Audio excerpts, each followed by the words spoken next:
please make sure that you are on your best behavior. Do turn off all backgrounds and virtual backgrounds, because that will interfere with my ability to monitor your participation and attentiveness. Okay? Right. Before I begin, thumbs up if you can hear me and see me. Thank you very much. I can see you. Very good. Please give me your undivided attention for the next half an hour. I promise you I'll keep it short, right? Then subsequently, if you have any questions, if you have any doubts, you'd like to make any observations, I will give you some time at the end, okay? For Q&A, as well as to clarify any misconceptions or doubts that you might have, all right? But please hold on to your questions. If you need to ask a pressing question that cannot wait, please use the raise hands function or buzz me through WhatsApp, okay? I have disabled chat function between you so that you will not distract one another. Okay. Okay. Very good. Do use the emoticons to indicate that you need to ask a question. Okay. Then I will flag you. Okay. Thank you all again for your attendance. We have slightly under half of us here today. I'm very glad that there are so many of us, even though it's the last day of the holidays. So I'm recording this in case you cannot catch some or part of this session. You need to leave earlier. Please feel free to excuse yourself. There's no need to let me know, but do take note of the link to the recording and view it lah. Okay, just to catch up on whatever you may have missed in the course of your early departure. Okay, so today we're going to talk about reading aloud. This is arguably the simplest and yet the most underperforming section for most of my students, okay? They know what they're supposed to do, but they don't do it. And as a result, very often out of 10 marks, the median or average mark is 6 to 7, which if you can tell is quite bad lah, right? It's about 60, 70% only. So with just a few tweaks to your reading, right, you can very easily score 8, 9, and even 10, right? It's very achievable. So in this section, my role is to help you to level up to that last banner and be able to patch up any mistakes that you might commonly make so that you'll be in contention for at least an 8 or a 9. Okay, that's my target. If you can get 10, that's a wonderful bonus. And I'll tell you along the way why people tend to fall short of a 9 or a 10, why they generally fall between a 6 and a 7, okay? So we begin by looking at the rubric. So in the examination room, the teacher will be referring to this, right? When she listens to your reading, right? What is she or he looking out for? Basically, 3 main things, which I've covered with you, right? Your punctuation, your pronunciation, and your person. Now, I've color-coded each of these descriptors to correspond to these 3 Ps. The 3 Ps are punctuation, pronunciation, and person. Punctuation, pronunciation, and person. And these 3 Ps are what you should look out for when you look at the passage in the 2 minutes preparing before you go into the exam room. Okay? So, what do I mean by pronunciation, right? Pronunciation simply has to do with how you form the words with your lips and your mouth and how you articulate it, meaning how you give it voice. And the louder and clearer you are, the higher you will score with your pronunciation and articulation. Okay, what do I mean by punctuation? Punctuation is simply the marks on the page that tell you how fast or slow to read the passage and when to pause, when to stop, and how to emphasize or stress certain words in the passage. The punctuation controls that. Okay, so if you know how to read the punctuation and you pay attention to it, then your reading will be rhythmic, will be correctly stressed and emphasized, and well-paced, right? And that will be in the higher band of your reading performance. And finally, the last P, person, is the one where most of you are unable to deliver, right? You read well, you read fluently, but you do not read expressively. And that's the last word that levels you up from a 7-8 to a 9-10. How expressive you are, how much of the feelings of the character and of the passage you are able to convey through the variation of pitch and of tone. By pitch and tone, I mean up and down, the difference in the way the passage sounds as you read it, right? As you can tell, right, all passages are constructed in oral to give you a range of different emotions and expressions to read out. If you sound the same across all the passage, then I guarantee you your ceiling, that means however high you can score, will not exceed 7. You cannot break through 7, maximum 7. And if you make mistakes in your pronunciation, you drop from a 7 to a 6, right? So the key here actually is the last P, the person, or how well you read such that it is very expressive, okay? So I've already condensed these descriptors, the descriptors you saw in the previous slide. I've condensed them into these 6 points for you to remember. And these 6 points collapse themselves into the 3 Ps, right? So pronunciation, articulation have to do with the first P, pronounce. Rhythm and stress have to do with the second P, punctuate. And pitch and tone have to do with the last P, person. Okay? So any questions so far? All good, right? You all remember that I taught you the 3 Ps in reading, right? You all remember that when you look at a passage, you must always examine it in the context of punctuation, pronunciation, and person, right? Okay. At this point in time, I just want to remind all of you that out of the 3 Ps, the one that you are most having difficulties with is always the person. And I will try to demonstrate to you how to level that up in an easy manner without, having to be too far different from who you actually are. Okay. I don't want you to fake it too much. Okay. So remember the 3 Ps. And remember that in the 2 minutes out of the 5 minutes that you have to prepare before going to the exam room, you should look out for these 3 Ps. And these 3 Ps branch out into these 6 points, right? 3 Ps, 6 points.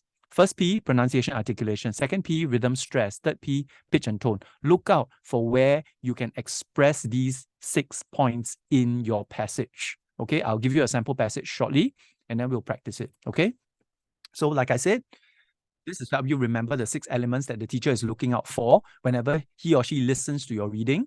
It's always pronunciation, articulation, rhythm, pace, stress, pitch, and tone. Okay? Now, let's take a look at this sample script. I'll give you a minute to look at it. Okay? And of course, you will realize that the word endings have been highlighted in yellow, right? The word endings. Why do I do that? Because in 80 to 90% of Singaporean English, right? Singaporeans who speak English tend to omit the word endings. You will notice that Mr. Pang is able to speak clearly because I tend to enunciate my word endings. You all can hear my T's, my K's, my S, and my D's, right? Can you all hear it very clearly in the way that I speak? And whether I'm recording or I'm speaking to you live, I tend to not rush. Notice I don't speak to the speed where I'm unable to pronounce the words, right? So if you rush too fast, then you won't be able to pronounce the words properly. And I tell this to every generation of students I teach. Don't rush. What do I mean by don't rush? It depends, right? For Mr. Pang, because I'm quite articulate, I'm quite good in my spoken English, I can speak faster and still pronounce the words clearly. Can you hear it even though I'm speaking very quickly now? You can hear it clearly, right? But for some of us who may not be so good in our spoken English, we have to slow down. Because the moment we speed up, we swallow our words and we swallow our word endings. I'll demonstrate with the first sentence, okay? This first sentence, the first version, is me reading at a steady pace, right? Ben and Tom had just managed to squeeze into the train before the doors closed behind them. Okay, can you hear? I can pronounce every word end very clearly. But the moment I speed up, let's say I'm going faster than my normal speed, this is what I will sound like.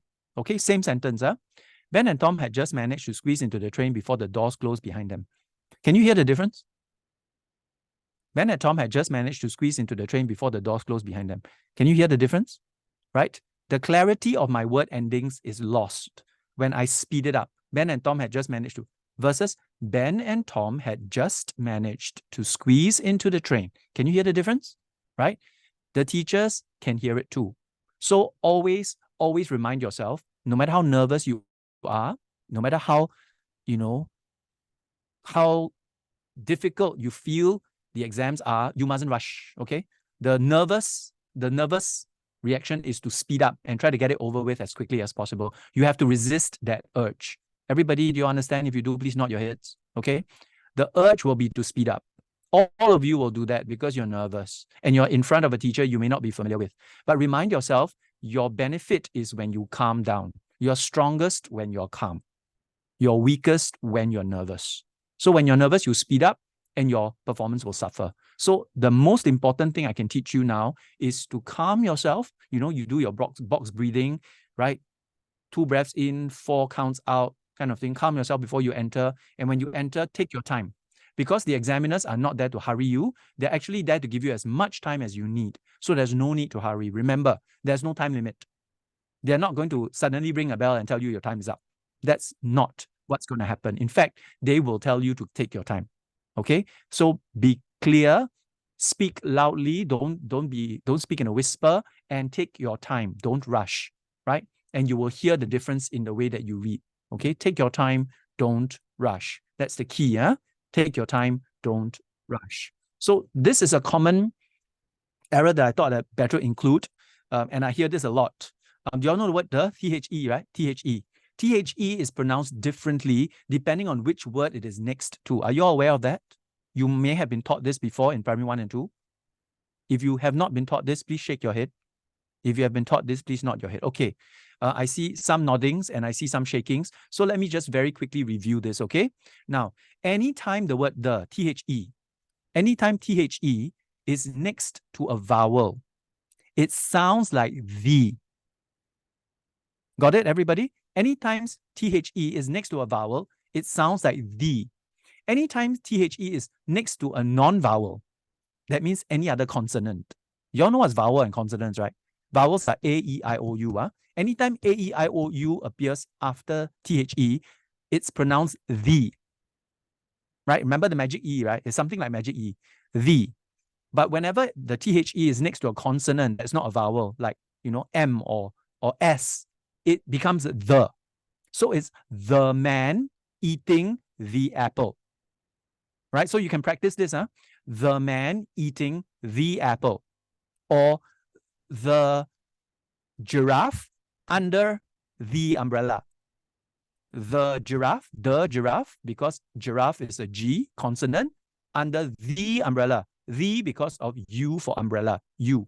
Okay, so the man, right, with the apple. The giraffe, did you hear that? The man with the apple, the giraffe with the giraffe under the umbrella. Everybody clear? Okay, so just be a little bit more aware of THE and be very careful when it appears next to a vowel sound, a vowel, A, E, I, O, or U, right? Be conscious about the. But please don't emphasize it, don't the, right? Because when you do that, you mess up your reading. It becomes an inappropriate stress. You shouldn't the apple, right? That would be really weird, all right? But just be aware of that, okay? This is something that I notice a lot of you are unconsciously making mistakes in, okay? So the, and the, okay? The consonant, the vowel. Okay, and then of course, final consonants should not be dropped. S, T, K, D, right?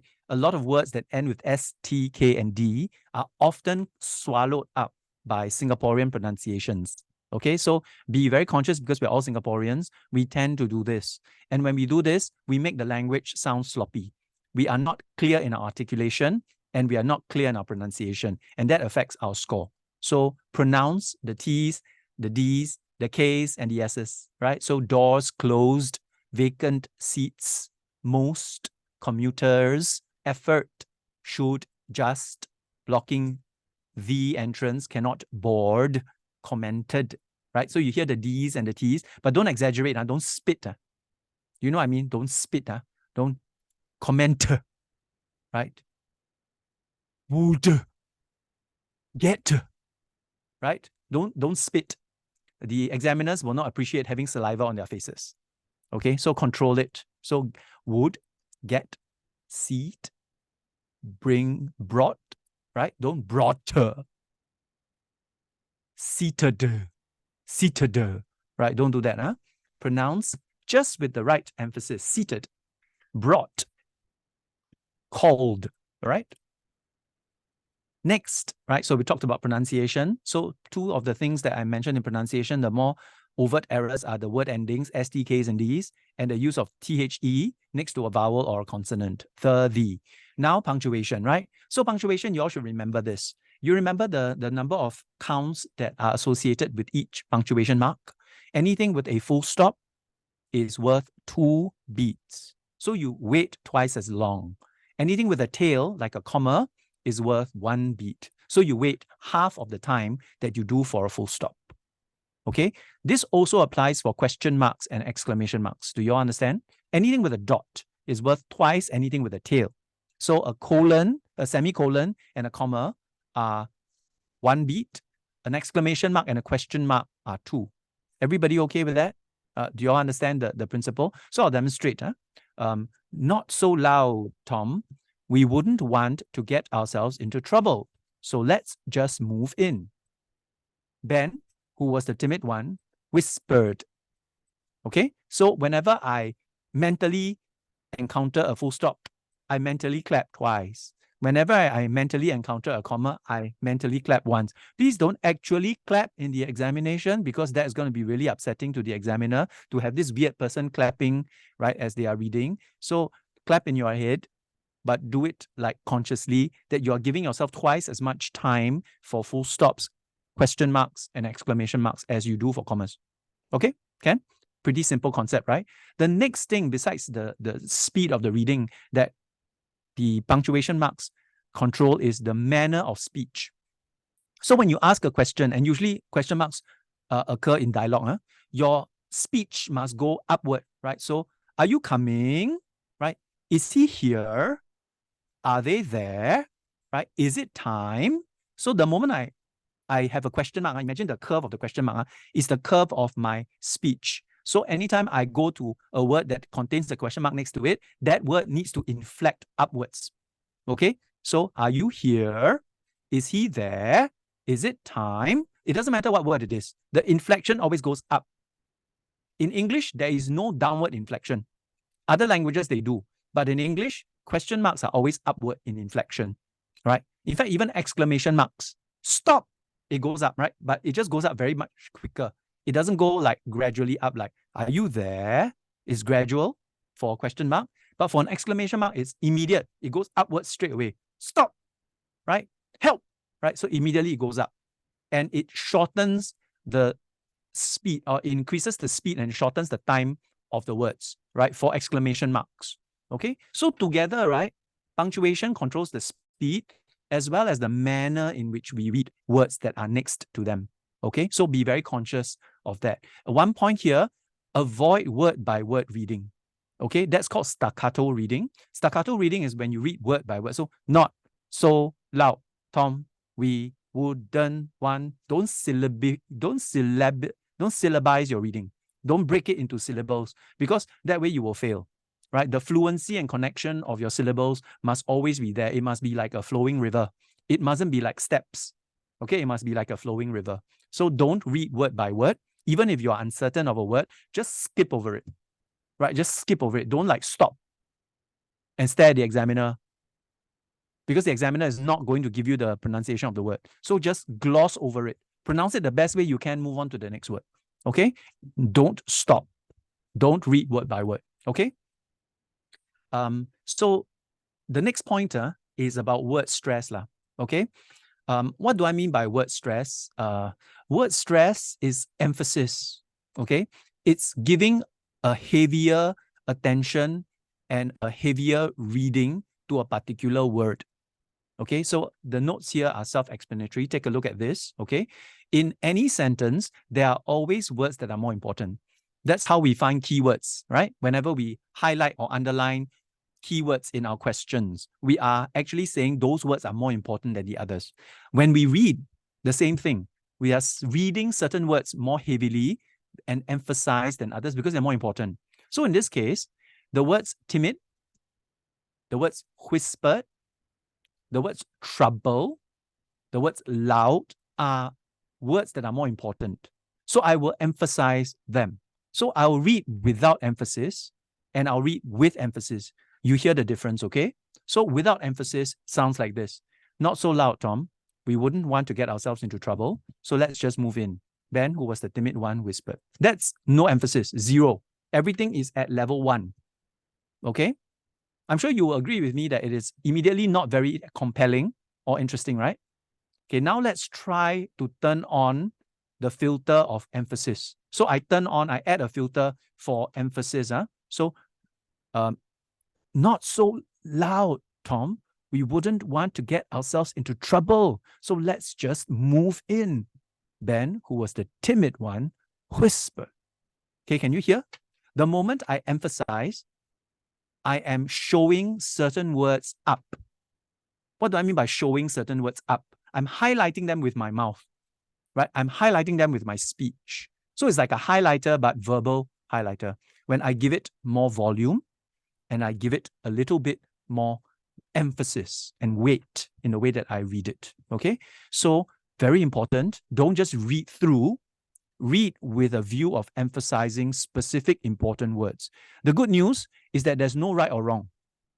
Okay, it's usually common sense. You can tell immediately which word to emphasize. I would just remind you not to emphasize too many words, right? Because usually there's only one or two in each sentence. Just focus on that one or two word. And when you emphasize that word, everything else will fall below that. And then it will already have a very clear variation of pitch and tone, right? Which brings me to the next section on person, right? And I already said, out of the 3 Ps, person is the one that commands the most marks and is the most challenging. Why do I say this? Because most of you are already okay with the pronunciation. You are recognizing and pronouncing words quite accurately.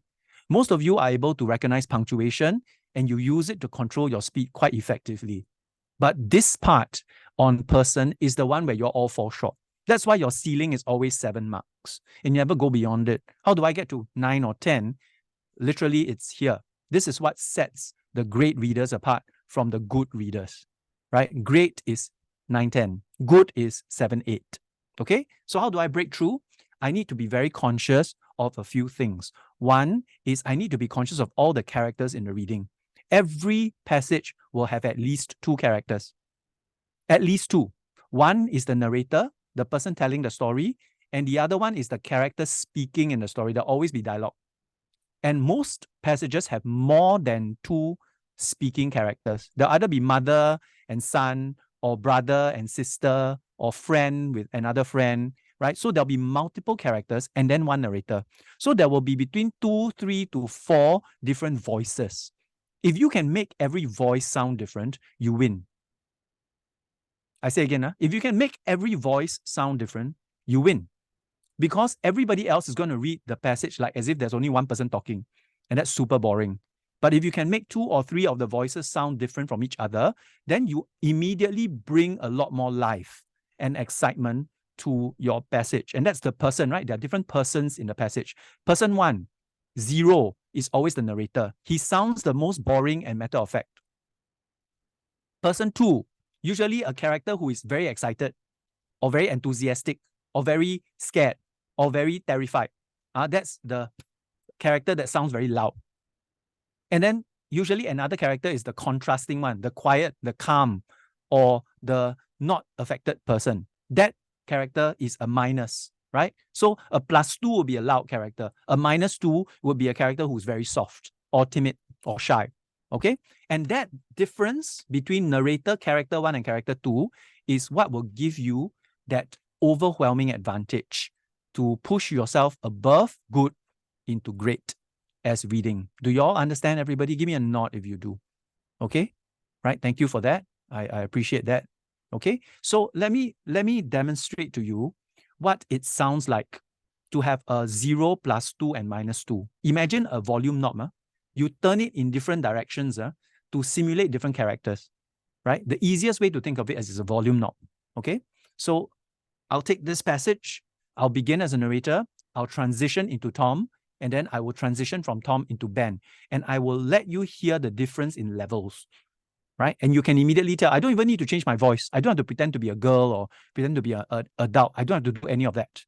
That's drama already. I don't need that for reading, okay? But what I do need to show is difference between the different levels, okay? So listen out. I'll begin now with the narrator. The problem was that most of the commuters who were standing had not made an effort to move in. This is level 0. Okay, next, I shift to Tom. People should not just stand near the doors. They are blocking the entrance and others cannot board.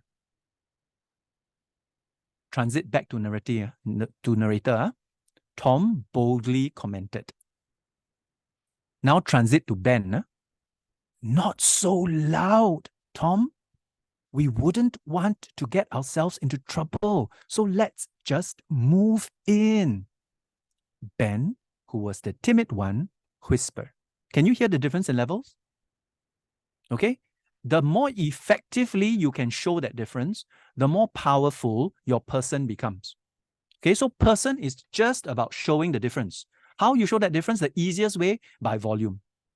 Up the volume for an excitable character. How do I know it's an excitable character? Boldly commented, right? And exclamation marks shows me that this character is very outspoken and probably angry.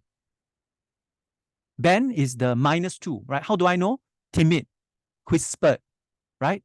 The words not so loud. All this dials the volume down and I can make him sound softer. And everything else in between is the narrator. The narrator just sounds like a normal person talking in a normal situation. No difference. Everybody clear? Right? Can y'all hear the difference? Right? Very dramatic, right? So that rendition would immediately secure for me a full marks. I would, even if I made a few mistakes, right? The teacher would award me with the highest band because I've shown variation of pitch and tone. I've shown awareness of different characters, and I've shown a difference between those characters very clearly in my reading. Okay, so out of the 3 Ps, I would say for your class, the majority of you, you should focus on improving your expressiveness, your 3rd P, your person. Be conscious of who is the narrator, who is the character 1, who is the character 2 or character 3, and try to make them all sound slightly different.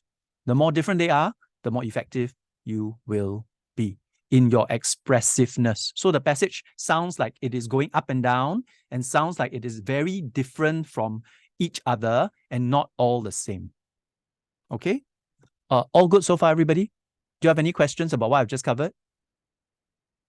No? Okay. Now, it's quite commonsensical, but it's good to have it as a system in mind.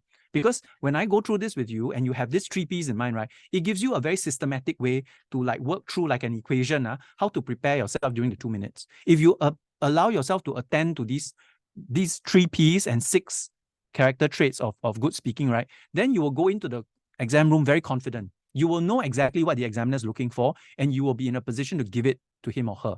Right? So be very conscious and try to remember this so that it becomes second nature to you. By the time you get into PSLE, you will be able to apply these 3 Ps and 6 points very easily. It will become second nature to you, and you will become excellent readers because you are attending to these 6 points, right?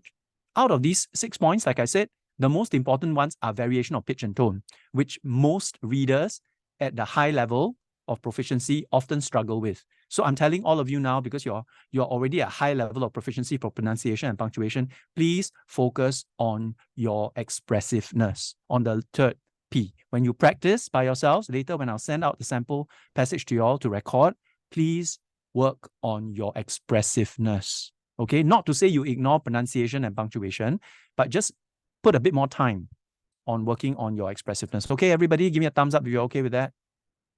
Okay, very conscious of the time. We are 28 minutes in, and I did say I tried to limit to half an hour. So I'll just set very quickly your homework for today, okay? So your homework is very simple. There are 2 parts to it, okay?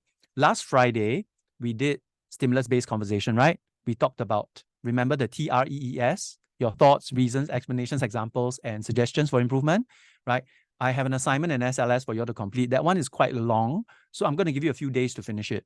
You can finish the SBC or the stimulus-based conversation SLS assignment by Friday. Is that okay? Thumbs up if it's okay. Right, I give you until Friday. Then there's a shorter assignment for today called the Reading Aloud assignment, which I will send via WhatsApp to all of you and your parents. It's a passage that you will record on WhatsApp using the WhatsApp audio recording function and send it to me through WhatsApp.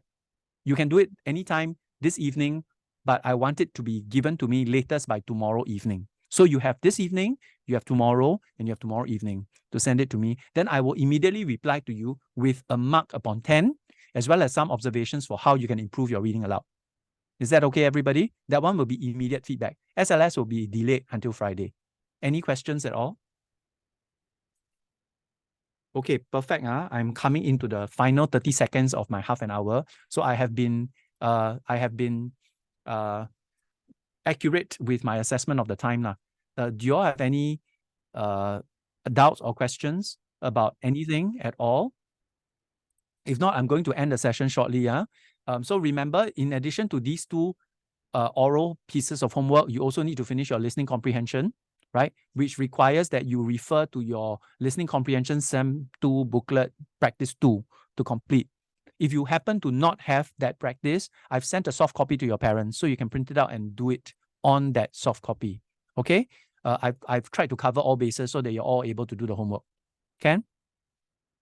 Right. Yes, Gabriel? In oral, can we like add a word that won't affect much of a passage, like we Cannot. accidentally cannot? Cannot. Absolutely not. Do not add or subtract to the passage whatsoever. You will be penalized for it. I say again, it does not matter whether that word affects the meaning of the passage or not. You are not allowed to add or subtract from the passage. Please read exactly what is in the passage. Do not try to improve it or add to it or whatever, okay? Don't do that because that will be penalized, right? Any other question? Amelia, yes? Mr. Pang, for the homework on the WhatsApp, do you have to like, will you give us a PDF on the 5B group, and then we have to look into it, then we message you privately I won't even send it as a PDF. I will copy and paste the text directly as a WhatsApp message. So you will definitely be able to view it, right? I don't want you to have any problems opening the file. Okay, Ken? Yes, Ariel? The listening comprehension homework, right? The Mhm. text is from the previous listening comprehension, so it's not like Oh no, I've already refreshed it, right? So this okay. morning, I've already deleted that old one and I posted a new one, okay? So you go and check. If you only checked yesterday or the day before, then you would have seen the old one. I've already deleted that and I Okay. posted the new one with the updated one. Practice 2, okay? Ken? Okay. All right. Thank you very much, everybody. That's all for today. If you have no other questions, you can go. Okay. Bye. Have a good rest of the holiday. Bye. Bye. Thanks for coming. Happy Teacher's Day. Oh, thank you. Bye. Thank you. So sweet. Bye. Happy Teacher's Thank you, Brian. Have a good day. Enjoy the rest of your holiday today. Bye.